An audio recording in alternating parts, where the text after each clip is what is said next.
Hey friends, I'd love to share with you a verse that's very meaningful to me.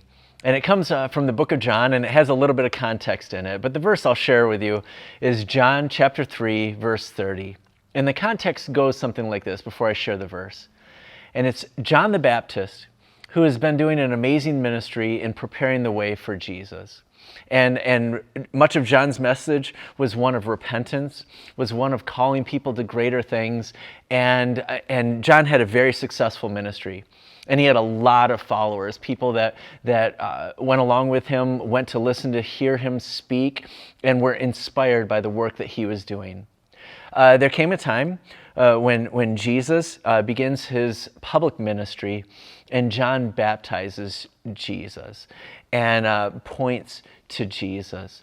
And there's this key verse that happens in the midst of this when some of John's followers come up to him and they say, "John, do you realize what's happening? You see, people are starting to leave you and starting to follow Jesus.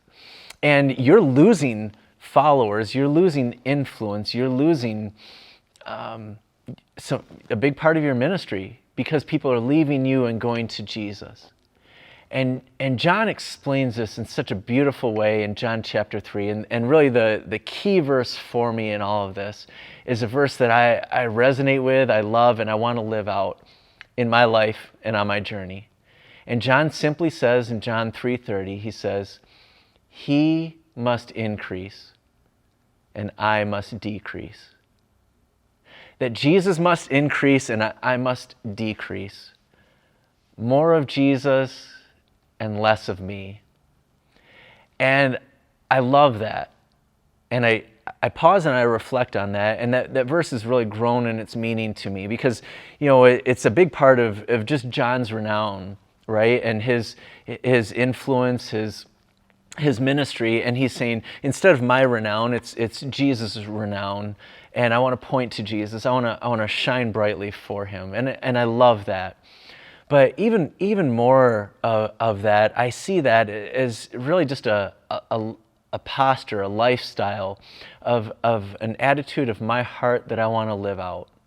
Because John certainly had his own desires and certainly had his own plans for things, but his posture was more of Jesus and less of me. And so in my life, in my desires, in my plans, in my work, in all that I do, I really want to consider and reflect on this great statement, more of Jesus and less of me. Because even when there's disappointments, even when there's struggles, even when there's conflict or difficult times that I go through, if I'm considering more of Jesus and less of me, that's a beautiful space. And I want to lean into that because God's purposes are far greater than my purposes. God's plans are far greater than my plans. And so it's my prayer in my life that I would live this out. More of Jesus and less of me in everything I do, in my thoughts, in my heart, in my plans, in all of my life. More of Jesus and less of me. May those words that John shared in John chapter 3, verse 30, may they be a blessing and even an inspiration for you as you make your plans, as you have your thoughts, as you navigate the journey of life. But many blessings on you, and as you live your life, as you look to Jesus. May it be more of Jesus and less of us. God bless you, and know that you are loved.